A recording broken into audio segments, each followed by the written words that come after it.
ಭಾರತದ ರಾಷ್ಟ್ರಪತಿಗಳು ಪರೀಕ್ಷೆಗೆ ಅತ್ಯಂತ ಮುಖ್ಯ ಒನ್-ಲೈನರ್ಸ್. ಸಂವಿಧಾನಾತ್ಮಕ ಅಂಶಗಳು. ಭಾರತದ ರಾಷ್ಟ್ರಪತಿ ಭಾರತೀಯ ಒಕ್ಕೂಟದ ಕಾರ್ಯಾಂಗದ ಮುಖ್ಯಸ್ಥರು. ಅನುಚ್ಛೇದ 52 ಭಾರತಕ್ಕೆ ಒಬ್ಬ ರಾಷ್ಟ್ರಪತಿ ಇರಬೇಕು. ಅನುಚ್ಛೇದ 53 ಒಕ್ಕೂಟದ ಕಾರ್ಯಾಂಗದ ಅಧಿಕಾರದ ರಾಷ್ಟ್ರಪತಿಯಲ್ಲಿ ನಿಹಿತವಾಗಿರುತ್ತದೆ. ರಾಷ್ಟ್ರಪತಿ ಭಾರತದ ಸಾಂವಿಧಾನಿಕ ನಾಮಪತ್ರ ಕಾರ್ಯಾಂಗದ ಮುಖ್ಯಸ್ಥರು ಮತ್ತು ಸಶಸ್ತ್ರ ಪಡೆಗಳ ಸರ್ವೋಚ್ಚ ದಂಡನಾಯಕರು. ರಾಷ್ಟ್ರಪತಿ ಅಧಿಕೃತ ನಿವಾಸ ರಾಷ್ಟ್ರಪತಿ ಭವನ, ನವದೆಹಲಿ. ರಾಷ್ಟ್ರಪತಿ ಅಧಿಕಾರಾವಧಿ 5 ವರ್ಷ. ರಾಷ್ಟ್ರಪತಿ ಒಂದಕ್ಕಿಂತ ಹೆಚ್ಚು ಬಾರಿ ಮರು ಚುನಾಯಿಸಬಹುದು. ರಾಷ್ಟ್ರಪತಿ ಹುದ್ದೆಗೆ ಗರಿಷ್ಠ ಅವಧಿಯ ಮಿತಿ ಸಂವಿಧಾನದಲ್ಲಿ ಇಲ್ಲ. ರಾಷ್ಟ್ರಪತಿ ಹುದ್ದೆ ಖಾಲಿಯಾದರೆ ಉಪರಾಷ್ಟ್ರಪತಿ ಸ್ವಯಂಚಾಲಿತವಾಗಿ ರಾಷ್ಟ್ರಪತಿಯಾಗುವುದಿಲ್ಲ.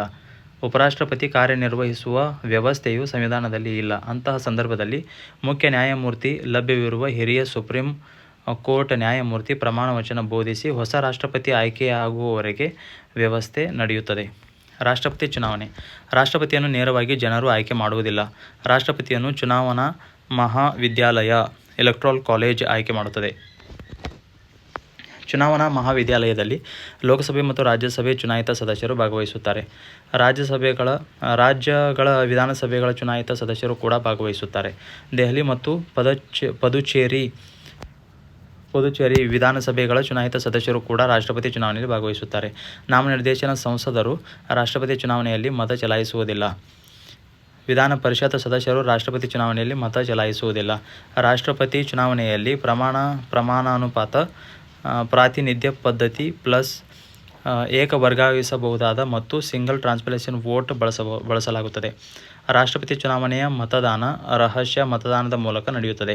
ಅನುಚ್ಛೇದ 54 ರಾಷ್ಟ್ರಪತಿ ಚುನಾವಣಾ ಮಹಾವಿದ್ಯಾಲಯಗಳ ಬಗ್ಗೆ ಹೇಳುತ್ತದೆ. ಅನುಚ್ಛೇದ 55 ರಾಷ್ಟ್ರಪತಿ ಚುನಾವಣೆಯ ವಿಧಾನ ಮತ್ತು ಮತಗಳ ಮೌಲ್ಯಕ್ಕೆ ಸಂಬಂಧಿಸಿದೆ. ಅರ್ಹತೆಗಳು. ರಾಷ್ಟ್ರಪತಿ ಅಭ್ಯರ್ಥಿಯು ಭಾರತದ ನಾಗರಿಕರಾಗಿರಬೇಕು. ಕನಿಷ್ಠ ವಯಸ್ಸು 35 ವರ್ಷವಾಗಿರಬೇಕು. ಲೋಕಸಭೆಯ ಸದಸ್ಯನಾಗಲು ಅರ್ಹವಾಗಿರಬೇಕು. ಲಾಭದಾಯಕ ಹುದ್ದೆ ಹೊಂದಿರಬಾರದು.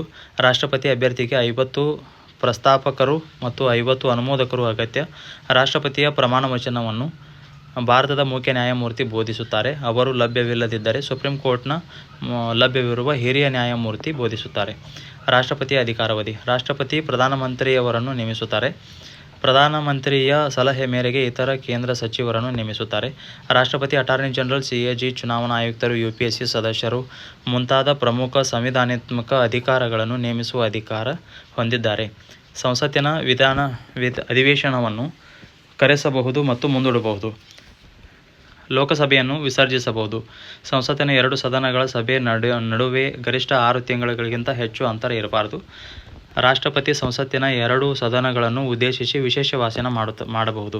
ಸಂಸತ್ತು ಅಂಗೀಕರಿಸಿದ ಮಸೂದೆಗೆ ರಾಷ್ಟ್ರಪತಿಯ ಒಪ್ಪಿಗೆ ಅಗತ್ಯ. ರಾಷ್ಟ್ರಪತಿ ಕೆಲವು ಮಸೂದೆಗಳನ್ನು ಮರುಪರಿಶೀಲನೆಗಾಗಿ ಒಮ್ಮೆ ಹಿಂತಿರುಗಿಸಬಹುದು, ಆದರೆ ಹಣಕಾಸು ಮಸೂದೆಯನ್ನು ಹಿಂತಿರುಗಿಸಲು ಸಾಧ್ಯವಿಲ್ಲ. ರಾಷ್ಟ್ರಪತಿ ಹಣಕಾಸು ಮಸೂದೆಯನ್ನು ಸಂಸತ್ತಿನಲ್ಲಿ ಮಂಡಿಸಲು ಪೂರ್ವ ಶಿಫಾರಸು ನೀಡಬೇಕು. ರಾಷ್ಟ್ರಪತಿ ಅಧ್ಯಾದೇಶ ಆರ್ಡಿನನ್ಸ್ ಹೊರಡಿಸುವ ಅಧಿಕಾರವನ್ನು ಹೊಂದಿದ್ದಾರೆ. ಅನುಚ್ಛೇದ 123 ಸಂಸತ್ತು ಅಧಿವೇಶನದಲ್ಲಿಲ್ಲದ ಸಂದರ್ಭದಲ್ಲಿ ಮತ್ತು ತಕ್ಷಣದ ಕ್ರಮ ಅಗತ್ಯವಿದ್ದಾಗ ರಾಷ್ಟ್ರಪತಿ ಅಧ್ಯಾದೇಶ ಹೊರಡಿಸಬಹುದು. ರಾಷ್ಟ್ರಪತಿಯ ಕ್ಷಮಾದಾನ ಅಧಿಕಾರ. ಅನುಚ್ಛೇದ 72 ರಾಷ್ಟ್ರಪತಿಯ ಮರುದಂಡನೆ ಶಿಕ್ಷೆಯನ್ನು ಕ್ಷಮಿಸಬಹುದು, ಕಡಿಮೆ ಮಾಡಬಹುದು. ರಾಷ್ಟ್ರಪತಿ ಸಶಸ್ತ್ರ ಪಡೆಗಳ ಸರ್ವೋಚ್ಚ ದಂಡನಾಯಕರು. ಯುದ್ಧ ಘೋಷಣೆ ಅಥವಾ ಶಾಂತಿ ಸ್ಥಾಪನೆಗೆ ಸಂಬಂಧಿಸಿದ ಅಧಿಕಾರವನ್ನು ಸಂಸತ್ತಿನ ನಿಯಂತ್ರಣದೊಂದಿಗೆ ಬಳಸಲಾಗುತ್ತದೆ. ತುರ್ತು ಪರಿಸ್ಥಿತಿ. ರಾಷ್ಟ್ರಪತಿಗೆ 3 ಪ್ರಮುಖ ತುರ್ತು ಪರಿಸ್ಥಿತಿಗಳ ಘೋಷಣೆಗೆ ಸಂಬಂಧಿಸಿದ ಅಧಿಕಾರವಿದೆ. ಅನುಚ್ಛೇದ 352 ರಾಷ್ಟ್ರೀಯ ತುರ್ತು ಪರಿಸ್ಥಿತಿ. ಅನುಚ್ಛೇದ 356 ರಾಜ್ಯದ ಸಂವಿಧಾನಾತ್ಮಕ ಯಂತ್ರಾಂಗ ವಿಫಲವಾದಾಗ ರಾಷ್ಟ್ರಪತಿ ಆಳ್ವಿಕೆ. ಅನುಚ್ಛೇದ 360 ಹಣಕಾಸು ತುರ್ತು ಪರಿಸ್ಥಿತಿ. ಭಾರತದಲ್ಲಿ ಇದುವರೆಗೆ ಹಣಕಾಸು ತುರ್ತು ಪರಿಸ್ಥಿತಿ ಜಾರಿಯಾಗಿಲ್ಲ.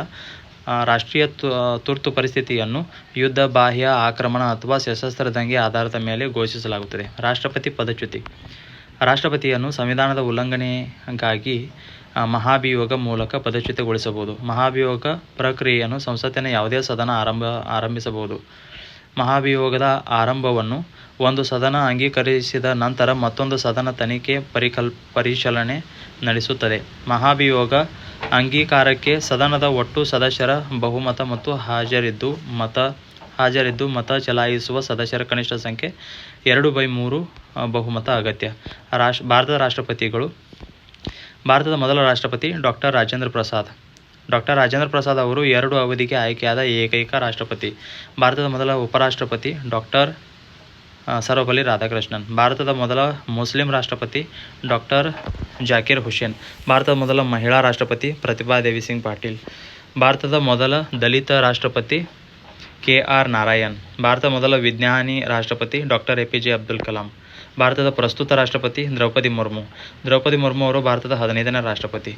ಅವರು 25 ಜುಲೈ 2022ರಂದು ರಾಷ್ಟ್ರಪತಿಯಾಗಿ ಪ್ರಮಾಣವಚನ ಸ್ವೀಕರಿಸಿದರು. ದ್ರೌಪದಿ ಮುರ್ಮು ಅವರು ಭಾರತದ ಮೊದಲ ಆದಿವಾಸಿ ರಾಷ್ಟ್ರಪತಿ ಮತ್ತು 2ನೇ ಮಹಿಳಾ ರಾಷ್ಟ್ರಪತಿ. ಅವರು ರಾಷ್ಟ್ರಪತಿಯಾಗುವ ಮೊದಲು ಜಾರ್ಖಂಡ್ ರಾಜ್ಯಪಾಲರಾಗಿದ್ದರು 2015ರಿಂದ 2021.